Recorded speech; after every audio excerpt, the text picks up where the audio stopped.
Bom, pessoal, nós vamos aqui então para a nossa aula de dilatação dos líquidos, tá? Eu sou o professor Adriano Ferrarez, bom dia, boa tarde, boa noite para vocês. Vou começar aqui com uma reflexão do patrono da educação brasileira, o grande Paulo Freire, né? Em que ele diz que é o seguinte: mudar é difícil, mas é possível, tá? Então a mudança sempre é possível. Então é uma lição aí desse grande mestre, Paulo Freire. Bom, pessoal, os líquidos eles não têm a forma definida, eles assumem a forma do recipiente onde eles estão, né? Então, para os líquidos, né, a gente não pode calcular nem a dilatação linear, nem a dilatação superficial, nós temos que trabalhar uma dilatação volumétrica.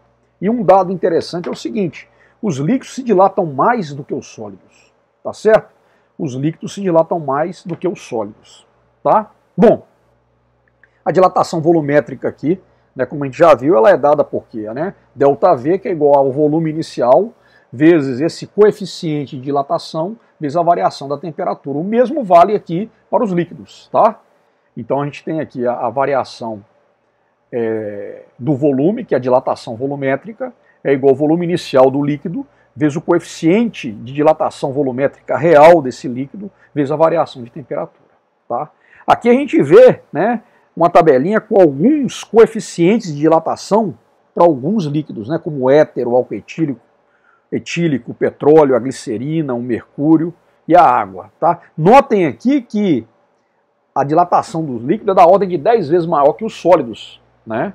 Então a gente vê aqui, né, 10 a menos 4, normalmente o coeficiente de dilatação linear, superficial e volumétrico dos sólidos é algo em torno de 10 elevado a menos 5, né, graus Celsius elevado aqui, menos 1, tá? Faltou um menos 1 aqui, gente, tá? Muito bem. Então, olha só, quando a gente eleva a temperatura de um líquido que está dentro de um recipiente, a gente vai ver o quê? Que vai ocorrer uma variação no volume do líquido e também no volume do recipiente. Olha bem, então, aqui, ó, esse líquido aqui, ó, que tem um volume V0, ele dilata e esse recipiente também vai dilatar, tá bom? A quantidade de líquido, o volume de líquido que transborda é chamado de quê? De dilatação aparente. Então esse cara aqui, ó, esse ΔVT, é o quê? O volume que transborda, é o líquido transbordado, tá certo? E aí entra esse conceito importante de dilatação aparente, tá bom? Então o que acontece aqui, né, na dilatação dos líquidos, né? A dilatação real de um líquido é igual à dilatação do recipiente, mas a dilatação aparente, ou seja, mais um líquido que transborda, tá bom? Isso aí seria a dilatação real do líquido, tá? Quando você pega a quantidade de líquido que transborda mais a variação no volume do recipiente, você vai ter então a dilatação real do líquido, tá bom? Então, olha só, né, considerando, né, essa definição, né, eu tenho então que a variação aparente vai ser o quê? A dilatação real menos a dilatação do recipiente, tá? E essa dilatação aparente vai ser dada pelo volume inicial de líquido, vezes esse coeficiente de dilatação aparente do líquido e a variação de temperatura. Então entra aqui, ó, essa variável aqui, que é uma grandeza, que é o coeficiente de dilatação aparente do líquido. Tá bom? Então se a gente for desenvolver, o que a gente observa, né? Se a dilatação aparente é igual à dilatação real do líquido, menos a dilatação do recipiente, então a gente, né, substituindo a fórmula que define cada uma dessas dilatações, a gente chega à conclusão de quê? De que que o coeficiente de dilatação aparente do líquido é o coeficiente de dilatação real do líquido menos o coeficiente de dilatação do recipiente. Tá certo? Tranquilo? Né? Aqui, né, a gente corta esses V's aqui, a gente corta o ΔT, então a gente chega na conclusão de quê? De que o coeficiente de dilatação aparente do líquido é igual ao coeficiente de dilatação real do líquido menos o coeficiente de dilatação do recipiente. Tá bom? Então nós vamos resolver um exercício aqui, para a gente poder aplicar essa definição.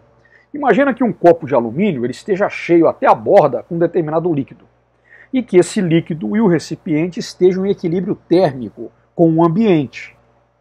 Se a gente elevar muito lentamente a temperatura ambiente de 15 para 35 graus, tá?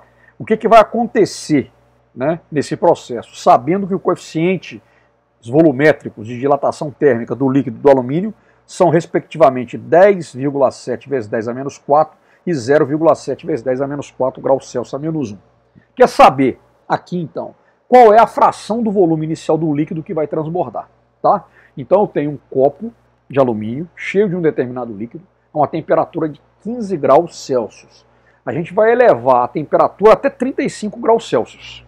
Certo? Tranquilo? E aí o que acontece? O que o exercício pede para nós, depois de informar o coeficiente de dilatação volumétrica do líquido e do alumínio, que é o recipiente, o material de que o recipiente é feito, qual que é a fração do volume inicial do líquido que vai transbordar. Tá bom? Então aqui estão os dados, né? Os dados, né? Então eu tenho aqui, ó, um tempo, uma temperatura inicial de 15 graus Celsius, uma temperatura final de 35, coeficiente de dilatação do líquido, coeficiente de dilatação do alumínio, que é o material que o recipiente é feito, tá? Aqui, ó, na temperatura de 15 graus Celsius, ou seja, inicial, eu tenho essa situação, e quando eu elevo a temperatura para 35 graus Celsius, o que acontece? Uma parte do líquido transborda. Isso aqui é a dilatação aparente. Tá bom? Pergunta-se qual é a fração do volume inicial do líquido que transborda. Então a nossa resposta vai ser em função de V0. Tá? Muito bem. Tá? Vamos definir a dilatação aparente do líquido. Tá? Então nesse caso, a gente tem o quê? Que o coeficiente de dilatação do líquido é o coeficiente de dilatação real do líquido menos o coeficiente de dilatação do recipiente. Tá bom? Beleza? Né? Aqui definidos cada um dessas variáveis. Bom, então eu tenho lá, foi dado, ó, o coeficiente de dilatação aparente do líquido vai ser o coeficiente real do líquido, 10,7 vezes 10 a menos 4, vezes o coeficiente de dilatação volumétrica do alumínio, 0,7 vezes 10 a menos 4. Né? Fazendo aqui essa subtração, eu tenho 10 vezes 10 a menos 4, então eu tenho que o coeficiente de dilatação aparente do líquido é 10 elevado a menos 3 graus Celsius a menos 1. Tá bom? Beleza, vamos lá. Então a dilatação aparente é igual a quanto? É igual ao volume inicial, né? É V0, vezes o coeficiente de dilatação aparente vezes a variação da temperatura. Tá? Substituindo os valores, ó, eu tenho, né, na verdade, que essa variação de temperatura, a temperatura variou de 15 graus Celsius para 35 graus Celsius, então eu encontro aqui quem? 20 graus Celsius, tá? Então eu tenho que o volume, né, a dilatação aparente, ou seja, o volume que transborda vai ser V0 vezes 10 a menos 3, que é o coeficiente de dilatação aparente desse líquido, vezes a variação de temperatura, que é 20. Então isso aqui vai dar quanto? Vai dar 2 vezes 10 a menos 2 V0, ou seja, 2% de V0, 1 sobre 50, né? Ou na verdade, olha só, a quantidade de líquido que transborda é 2% do volume inicial, quando esse líquido, dentro de um recipiente de alumínio, sofre uma variação de temperatura de 15 para 35 graus Celsius. Tá certo, pessoal? A resposta, essas são as referências dessa aula de hoje. Valeu, até a próxima.